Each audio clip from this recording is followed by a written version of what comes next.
Почитувани гледачи, добар ден. Полека но сигурно започнува летниот ритам на работа, но сепак нема знаци од летаргичност. Како сите да се надпреваруваат пред летната пауза да ги испукаат новитетите. Така, Ауди го представи Q8, а Пежо караванската верзија на 508. Порше го прослави својот 70-ти роденден со два концепт автомобили кои многу зборуваат за идните модели на марката. Со рестилизирањето на Айго, Toyota ја продолжува соработката со PSA, додека Bultaco се враќа на сцената, овој пат со електрични скутери.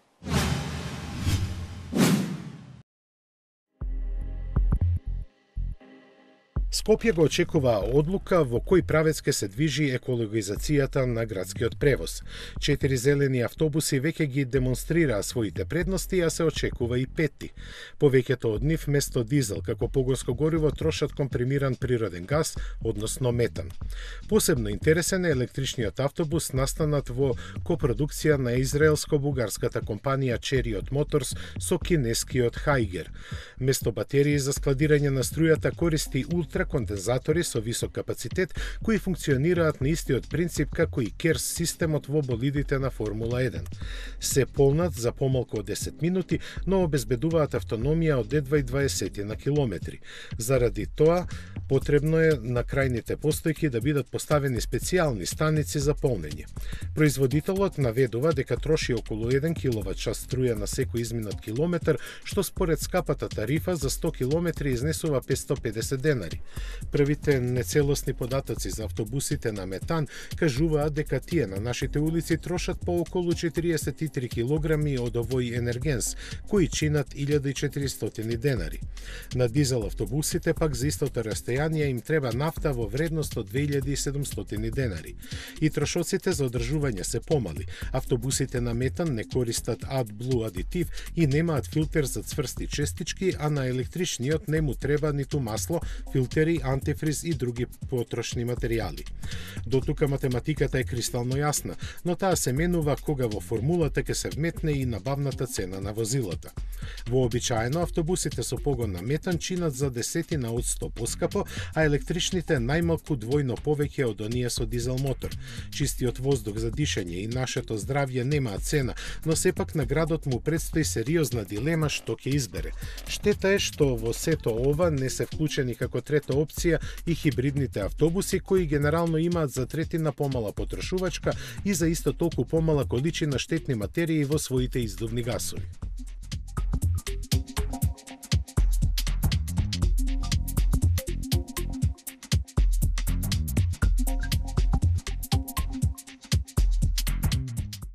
Веќе сме навикнати да доживуваме позитивни шокови од Ауди. Најновото, но очекувано изненадување е Q8, со кого распоредот на силите во купе кросовер сегментот ќе се смени, а доминацијата на досегашните партиципиенти ќе се намали.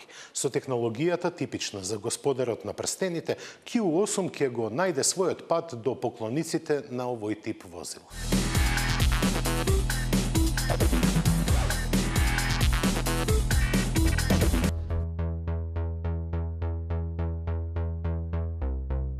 Дојде моментот кога BMW X6 и Mercedes GLE купе ќе мора да попуштат со својата доминација во купе кросовер сегментот.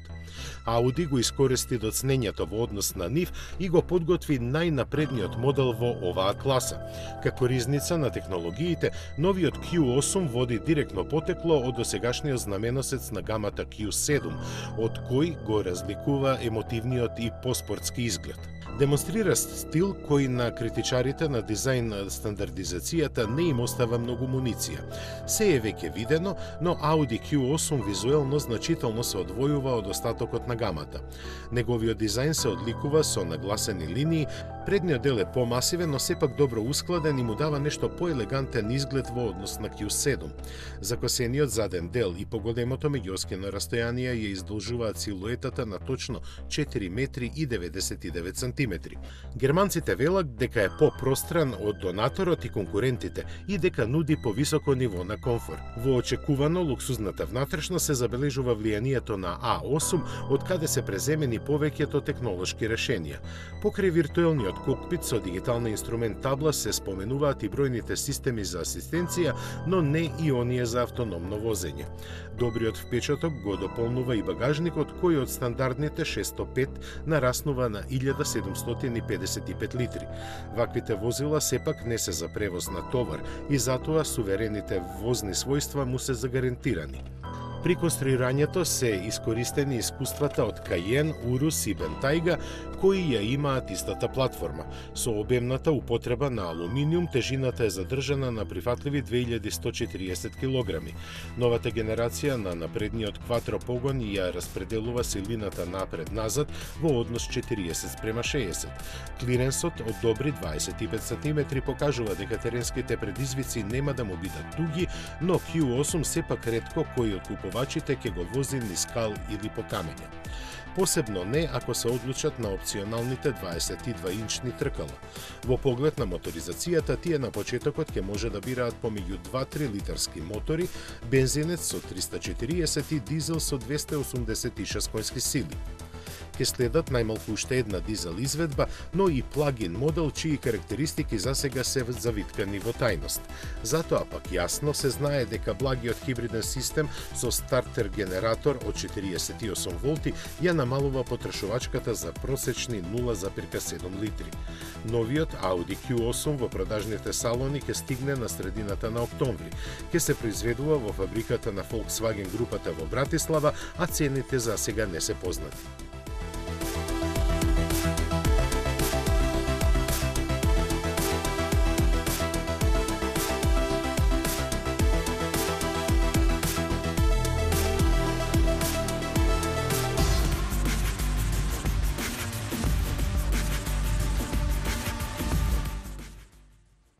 Кога целта е многу повеќе од едноставно пристигнување до посакуваната дестинација, тогаш возењето автомобил се претвора во секојдневна авантура. Дозволете Toyota Corolla да го раздвижи вашето секојдневие. Модерен дизајн, безпрекорна технологија, врвна безбедност со 7 воздушни перничиња, како и задна камера за помош при паркирање. Таа е вашиот вистински партнер во возењето. Искористете акциската цена од 16.990 евра за дизел мотор и многу опрема, како и одличната лизинг понуда од 4,5% каматна стапка и 50% попуст на каско осигурување. Toyota Corolla. Секој ден е ново задоволство.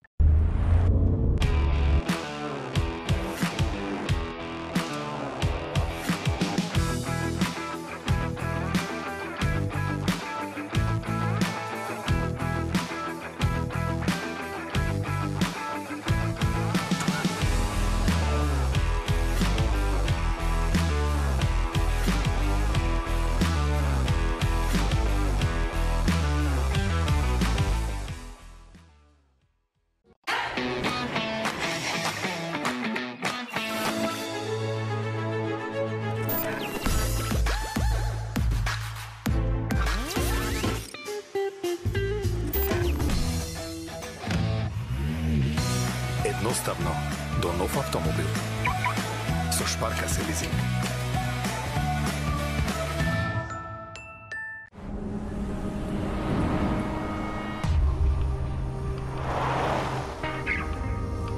Text Eva. I miss you. Send.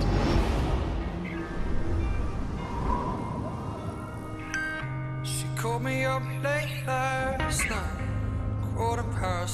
Ви ја представуваме целосно новата Ford Fiesta. Веќе од 109 евра месечна рата.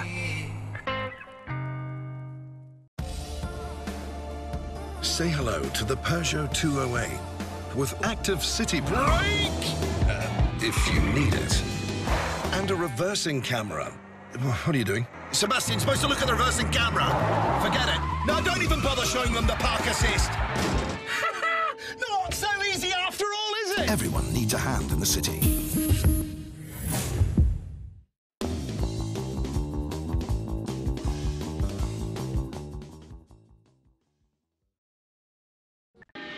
Кога не си веќе дете, или кога твоето дете ќе тргне по својот пат.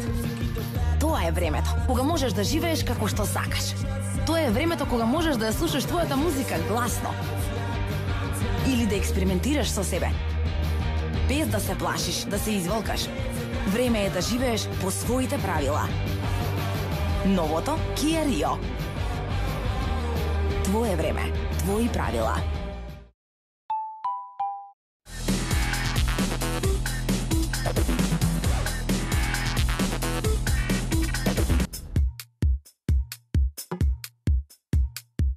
Прескокнувајќи го редизајнот на актуелната, BMW не предизвикан од никого подготви сосема нова генерација на X5.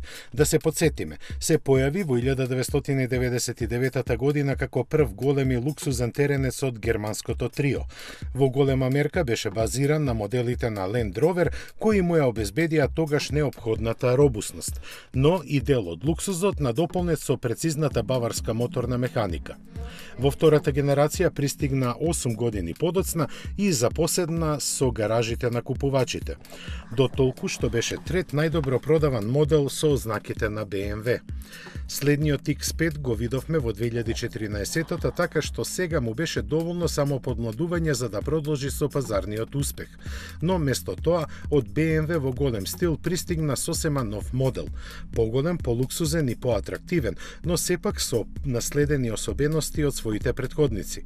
Погледите ги привлекува со новата предна маска со огромните бубрези и отвори за воздух. Благородноста е задржана со големата количина хром, а светлата се со ласерска технологија. Нагласените крила и издолжените задни светла додаваат спортска нота која се губи во масивноста на силуетата. Што се однесува за внатрешноста, таа е школски пример за она што се нарекува премиум со чист дизајн и ексклузивен амбиент. Обработката е безпрекорна, пополнетоста исто така. Пред возачот се наоѓа нов дигитален кокпит, а панорамскиот покрив има за 30% поголема површина. Дисплејот за инфозабавниот систем е со диагонала од 12,3 инчи, додека аудиофилите ќе се насладуваат на звукот што доаѓа од Bowers & Wilkins Diamond 3D аудиосистемот со 1500 вати и 20 звучници. Во тоа ќе помогнат и акустичните тркала, а комфорот ќе биде заокружен со воздушното ослонување. За полесно товарење тоа го спушта задниот дел, каде пак се е електрично. Отворањето на вратата од багажникот, соборувањето на наслоните на седиштата, излекувањето на заштитната ролетна. Новата баварска гордост, официјалната премиера ќе ја има во октомври во Париз, но веќе за него скоро се е познато. Поставена на платформата искористена и за серијата 7, која му донесе поголеми габарити и помала тежина. Зависно од изведбата, заштедата изнесува помеѓу 150 и 200 килограми, што се одразува на перформансите и економичноста. За нив најмногу ќе бидат задолжени бензинците со 340 и 462 конски сили и дизелите со 265 и 400 коњи. При крајот на идната година ќе пристигне и верзијата со моторот од M5, која ќе испорачува 600 конски сили. Почетокот на продажбата е најавен за ноември, а цените не би требало да не изненадат со својата височина.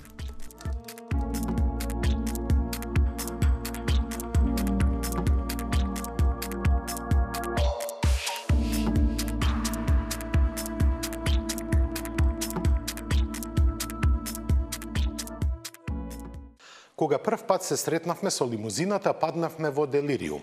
Изгледот на Peugeot 508 просто опчинува со својата хармоничност и динамични линии. Само неколку месеци подоцна повторно ги добиваме истите вибрации, прашувајќи се дали има крај на инспирацијата на дизајнерите на Peugeot. Караванската верзија на 508 е уште еден доказ дека овој тип возила може да се атрактивни и за оние кои немаат потреба за екстра товарен простор.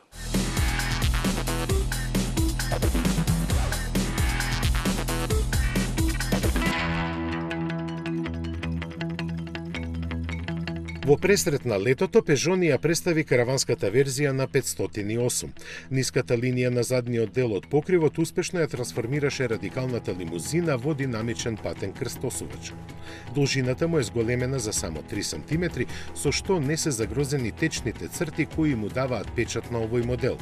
За 6 см е понисок од досегашната генерација, со што се обезбедени оптимални аеродинамични карактеристики. Визуелните пропорции се задржани со функционалните носачи на покривот, кои според изгледот одговараат на дизајнот на автомобилот. Задниот дел остава моќен впечаток. Тридимензионалните LED светла имаат прилагодлив интензитет, а хромираните издувни цевки привидно го спуштаат возилото. Впрочем, Peugeot 508 Station Wagon располага со повеќе такви стилски детали кои одлично се вклопуваат во совршената равнотежа меѓу спортската елеганција и практичноста, а таа е изразена преку завидната количина простор за патниците и багажникот до кој лесно се пристапува. Има зафатнина од 530 литри, кои можат да нараснат на 1780. Но поважно од карго способностите е квалитетот на просторот во кабината. Амбиентот во неа го креира најновата генерација на дигиталниот iCockpit. Тој придонесува интериерот да се чувствува во истиот стил што го најавува надворешноста. Квалитетот на материјалите и сеопфатноста на опремата се подразбираат, посебно онаа безбедносната. Богатата понуда на мотори ја предводи 1,6 литарскиот бензински агрегат со 180 и 225 конски сили. Дизели ги има 3, од 1,5 и 2 литри со моќност меѓу 130 и 180 коњи. Освен најслабиот бензинец, на сите сериски им е придружен 8-степен автоматски менувач. Во втората половина од идната година на понудата ќе се придружи и ефикасен плагин хибриден погонски склоп. Неговите батерии ќе бидат сместени под задните седишта за да не се нарушува просторноста на багажникот. Peugeot 508 Station Wagon премиерно ќе биде покажан на салонот на автомобилите во Париз, а продажбата ќе му започне неколку месеци подоцна.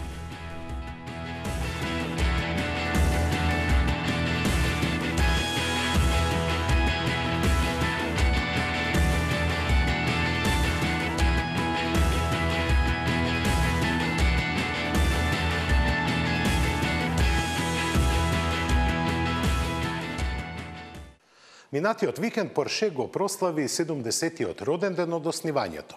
За таа прилика менеджментот најави инвестиција од 500 милиони евра во електричните и хибридни модели и уште толку во Taycan, електричен автомобил кој треба да започне да се произведува идната година.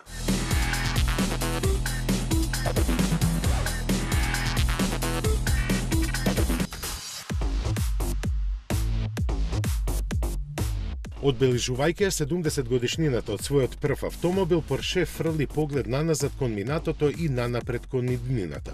Минатото го представи со специјален концепт 911 Спистер, со кој се одава почит на духовното наследство на легендарниот модел 356. Тој се произведуваше од 48-та до 65-та година, кога после 76.313 примероци му го отстапи местото на 911. Неговата современа интерпретација е Спидстер студија, која можеби ни покажува како ќе изгледа идната генерација на 911. Верно доловувајќи ја изворната суштина на автомобилите од оваа марка, спортскиот двосет се истакнува со ретро колорна шема, помали стакла и нови предни светла. Она што не се гледа се компонентите на каросеријата од јаглено-родни влакна, издувниот систем од титаниум и моторот со, како велат, повеќе од 500 конски сили. Мистериозноста околу него не треба многу да изненадува, за разлика од идниот предводник на гамата, електричниот Mission E. Моментот на славје беше искористен да се промовира неговото пазарно име Taycan, кое би требало да значи пргав ждребец. Дека е пргав знаеме уште од 2015-та, кога беше представен заедно со својот 670 конски електричен мотор, способен е за забрзување до 100 км на час за 3,5 секунди, но и за автономија од преку 500 км. Двата електромотора му обезбедуваат погон на сите тркала, а специјалниот брз систем за полнење за 4 минути ги дополнува празните батерии со енергија за наредните 100 км. Во производство на Taycan, кое ќе започне наредната година, Порше ќе вложи половина милијарда евра. Уште толку ќе бидат потрошени за електрификацијата и хибридизацијата на останатата гама.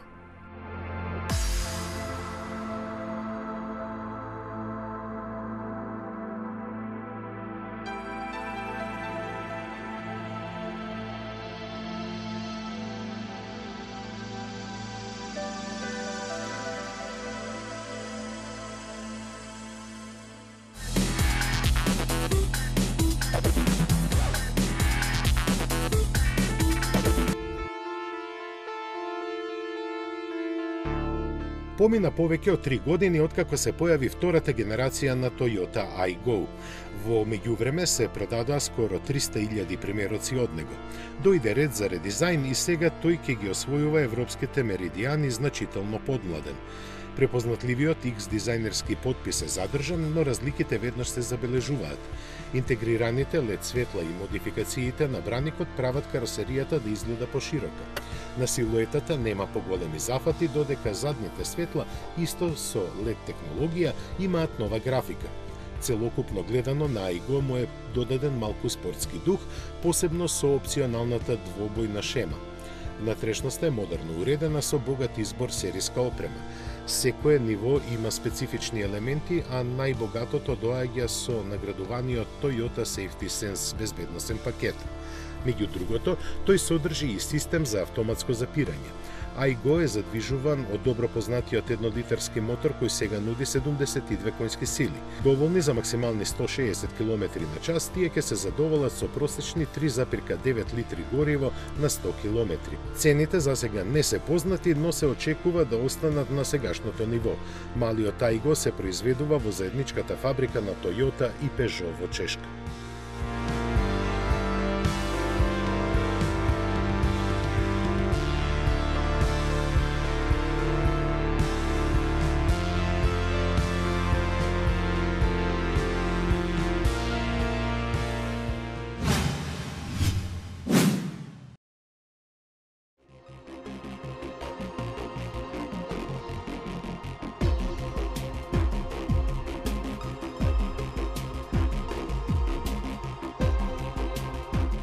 После појавувањето на хибридната верзија на Bentayga, сите логично препоставивме дека првото електрично возило на Bentley ќе биде токму овој теренец, но управата на британскиот производител не демантираше и најави дека електрификацијата на марката ќе започне со потполно нова 4-вратна купе лимузина. Според нив, цел на овој модел ќе биде да стане најлуксузен електричен автомобил во светот. Ќе се базира на технологијата развиена од Porsche и со него компанијата ќе стартува со нов дизајнерски правец. Тоа автоматски значи дека ништо нема да се изроди од ултимативниот концепт EXP12 Speed 6e и покрај позитивните реакции што ги предизвика. Едноставно британците сакаат да бидат сигурни дека луѓето уште на прв поглед ќе знаат дека се работи за нешто сосема ново. Од друга страна пак, од истите извори од производителот е потврдено дека наредниот Continental GT ќе биде електричен. Според директорот на компанијата Адриан Холмарк, етичките начала веќе се јавуваат кај купувачите на возилата од оваа марка како нов критериум при донесувањето одлуки. Тоа никако не смее да се игнорира и затоа е зацртано во нивниот производствен план со кој се опфаќа период од 20 години нанапред. Планирано е електрификацијата на гамата да биде извршена некаде околу 2025-та, пар години пред терминот за појавување на новата генерација на Continental GT. Во меѓувреме, хибридниот погон од Bentayga ќе биде понуден и во другите модели на Bentley.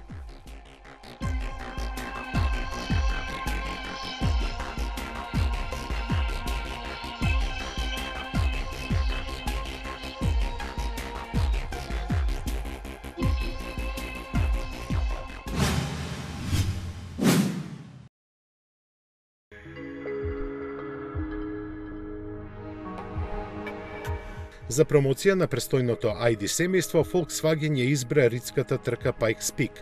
Оваа легендарна патека во Колорадо Спрингс е идеална за покажување на надмухта на електричните технологии. Обединети во тркачки болид со провокативен дизајн и напредна аеродинамика, Volkswagen со нив ќе атакува на рекордот на патеката за ваков вид возила. Тоа воопшто нема да биде едноставно, но двата електромотора со 680 конски сили ветуваат лесно справување со 20 тркачки километри. Забрзувањето му е на ниво на Формула 1 болид. Тестирањата покажаа дека до стотка му требаат 2,25 секунди. Погонот на сите тркала и софистицираното ослонување ќе се борат со 156 свиоци на патеката, која се искачува до 4300 метри надморска височина. Максималната брзина не е објавена, но таа не е ни битна. Место неа, стручњаците на Volkswagen истакнуваат дека системот за регенерација на енергијата ќе обезбеди импресивни 20% од вкупните потреби за завршување на трката. Не е за подценување ниту малата тежина од 1100 кг, што треба да биде адути на сериските модели од идното ID семејство. Како поддршка на неговото пазарно лансирање, Volkswagen во Соединетите Американски држави ќе инсталира околу 2000 полночи.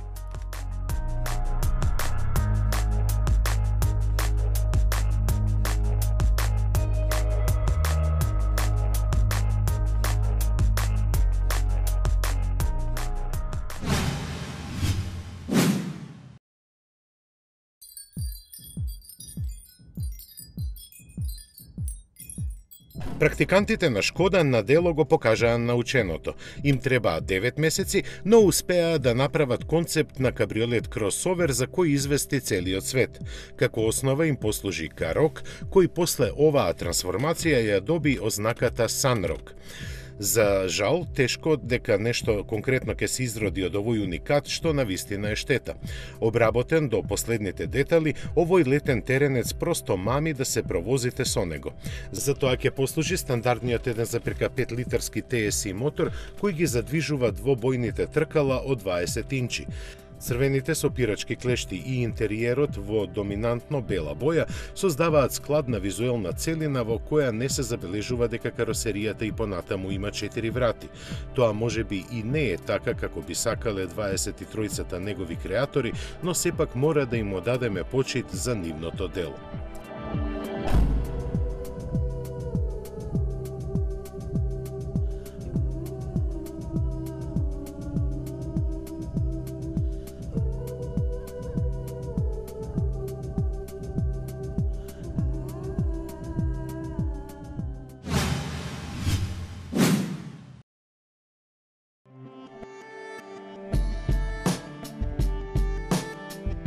Не е само Детройт на мака, се поголем е бројот и на оние производители кои нема да учествуваат на салонот на автомобилите во Париз. Досега се 15-тина, но бројката не е финална. На списокот на оние што ќе го прескокнат значајното автомобилско биенале уште од преклани се Ford, Mazda, Volvo и доста луксузни марки и помали производители. Но откако годинава и Mitsubishi, Opel, Nissan, Fiat и Volkswagen објавија дека ќе абстинираат, веќе се поставува прашањето има ли смисла овој салон да се одржи. Посебно затоа што како причина за откажувањата главно се наведува недостатокот на нови атрактивни модели, а тоа пак ќе биде причина да не дојде и публиката, која традиционално ја има во милионски број. До октомври има време, но лошо е тоа што ова прераснува во тренд.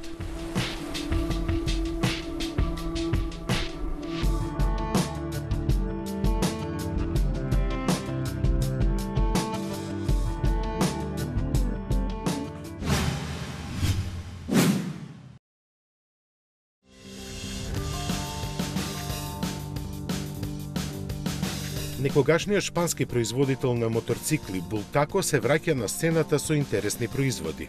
Замислени се како еден вид хибриди меѓу моторцикл и велосипед на кој им е додаден електричен погон. Моделот Albero е наменет за урбаната потреба. Има електромотор со 3 конски сили со кој постигнува лимитирани 45 км на час. Батеријата сместена на алуминиумската рамка се полни 3 часа и му овозможува спортски поминати 60 км. Опремене со хидравлични диск со пирачки и друга квалитетна опрема, меѓу која темпомат и 9-степен менувач. Возењето на педали сепак е напорно заради тежината од 40 кг. Повеќе возбуда вестува теренскиот модел Brinco, за кој интерес веќе покажаа шпанските вооружени сили. Истата електрична механика му дава подобри перформанси и постигнува брзина од 60 км на час. Возењето со него по нерамен и калив терен е чиста забава, скоро како мотокрос моторцикл, само без брмчење. Ракувањето е лесно, посебно при поголеми брзини, а подвижноста обезбедува подесливото ослонување. Цената и на двата модела е околу 5.500 евра.